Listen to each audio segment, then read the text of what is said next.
Little guy says, Mom, it's late. Let's go to bed. But he's hanging out there because it's a little cooler there.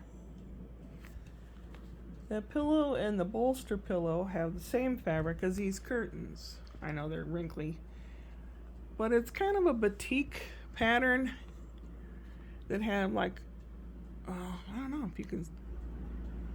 It's got the brownish looking is gold, like swirls on it, design, and it's real pretty.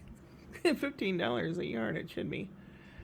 And then this here, I'm gonna try to put not a curtain made of this to make it look like bookshelves. So basically, list. This is the fourth time I'm doing this. I had to make a list. The baby was sick last night, projectile vomiting all over the place. So Ashley decided to stay home today.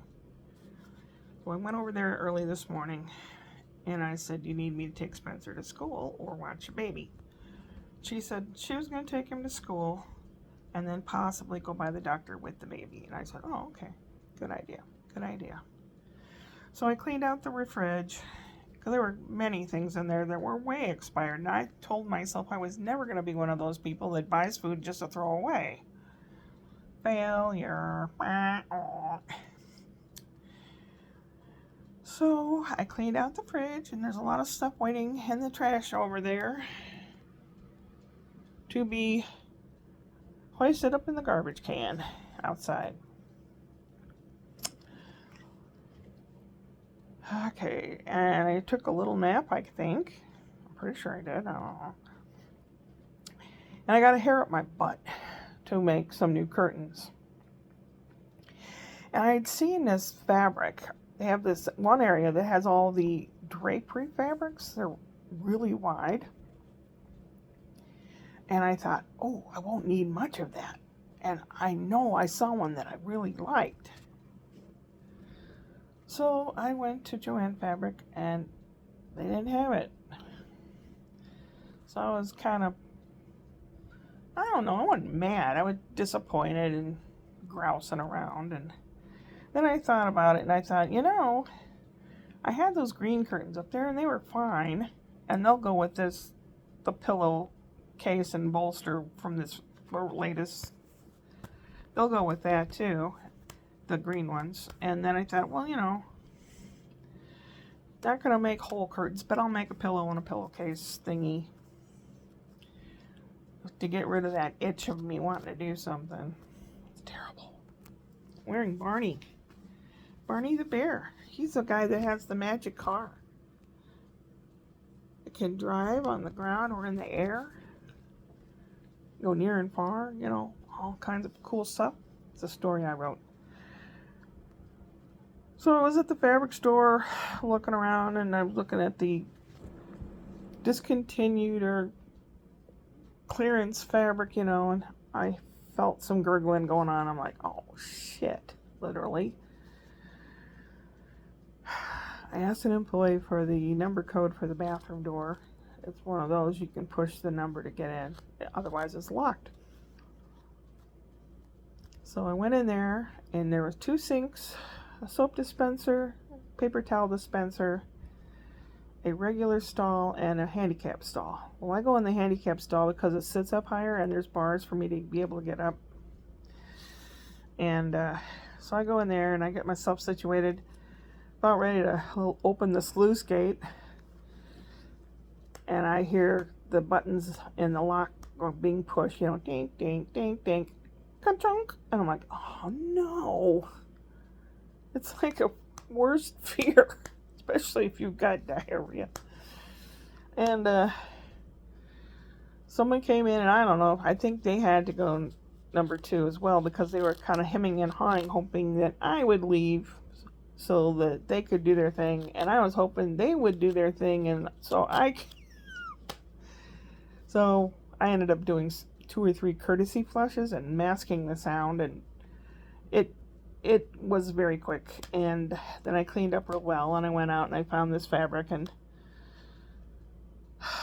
then I went to Trader Joe's and I got some bread, some cheese, eggs, sweet potato fries, celery and carrots.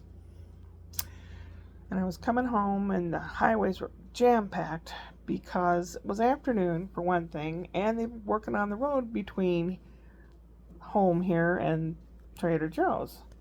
So I went out of the way. It's more pleasant with only maybe 2 or 3 cars on the road instead of 112. It took a little longer, but I got home. Stopped by the mailbox, nothing. Okay? I got home and put the refrigeratables away. Took out a hamburger patty, frozen, to have for supper. Took out a slice of bread, and usually it's kind of wide, so I cut it in half. And the hamburger, when I cooked it down, it was very small. And then I had a very small handful of sweet potato fries. And I started supper, and I could hear Spencer outside with his little electric car. He has like a little radio and everything and sirens. So I went out there, and he was trying to turn around with all those shed pieces all over the place. It was really hard for him to try to turn around. Brian kept saying, well, turn it to the left, turn it to the right, turn it toward Grandma, turn it toward the house. And he's going, familiar?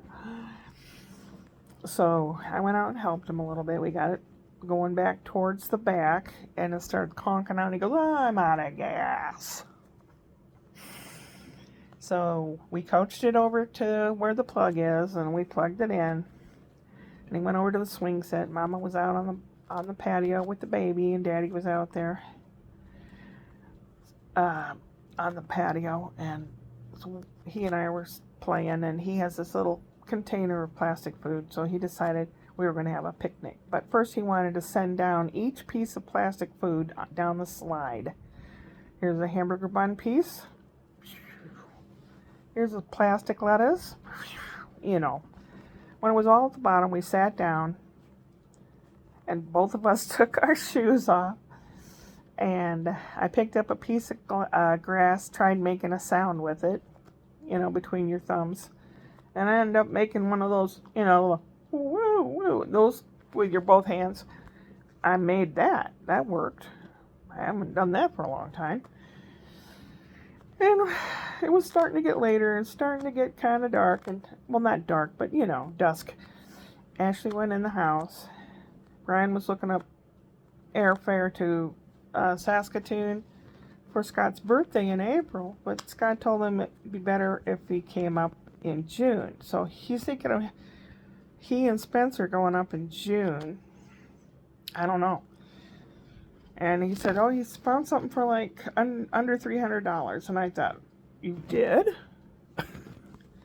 I've been looking to go out for Canadian Thanksgiving in October, thinking that tourist season is over. And it's going to start getting cold. People don't want to be, frozen out. No, like $500. I mean, technically I could drive up there, but it'd take a couple days. I have a kitty cat here who depends on somebody to feed him and love him and stuff.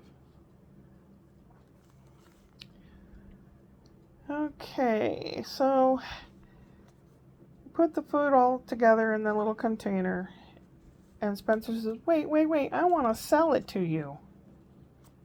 We play shop sometimes. And I said, well, how much is it? $5. I said, oh, I'm glad the price stayed the same.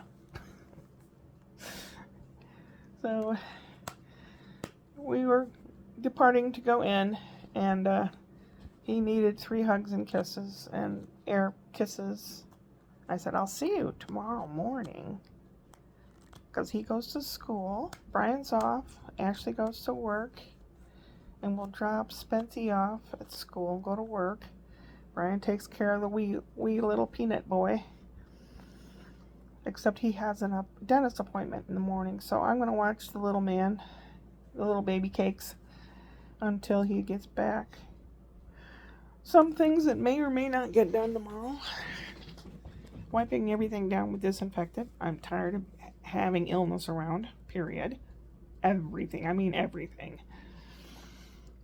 Maybe some yard work. Maybe dismantling some of that shed stuff and keeping some of the really good screws and things that can be used. I mean, that's what you do. Usually, if there's something being thrown away, like a jacket or pants, I'll take the zipper, I'll take the buttons. Buttons are expensive. Zippers are expensive. If you don't have to go and buy them, so much the better. I know, it sounds like a cheapskate, but that's how people lived in the olden days. Everything wasn't brand new, and you didn't just drop everything and go out and buy stuff. I do fall into that trap like I did with the cloth, but generally, no, I don't. Generally, I'm too cheap, as I always tell everybody, and they laugh. They think it's funny. I'm serious. And if they say the last name is Stewart, and oh yeah, you're thrifty Scott, I think, no, I'm Bohemian. The country, the land, the kingdom of Bohemia around South Germany and South Czech, or Prague, between Prague and Munich, and right through in there, and people were more farmers and stuff, and they didn't have a whole lot of money. So I was, and my grandparents and my dad, I mean, they lived through the Depression, and you don't just frivolously do stuff. You are very cautious. My great Aunt Frances used to go to the butcher, and the butcher would give her a dog bone or a ham bone. I don't know if she told them it was for the dog or not. I don't know. But she'd take it home, put it in a bucket of water with some peas, and she'd cook the whatever, the flavor, the juices and everything out of the bone, and she'd make soup. People, that's what you do.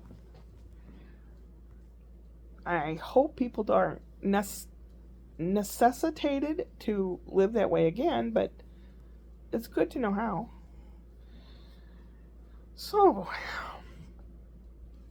crap. This is the 4th time I've recorded, and I've managed to go over the time I wanted to go. But at least I had a list and I got my stuff said. Tomorrow is working around here day if I feel like it. Wednesday's Whoop Whoop Wednesday, where I will have a joke for you. We'll see what happens. You take care of yourself, please. There's a lot of crap going around. Hydrate. Keep care of yourself. Get the rest you can if you need it, if you want it. Oh, heck. Yeah. Upward and onward.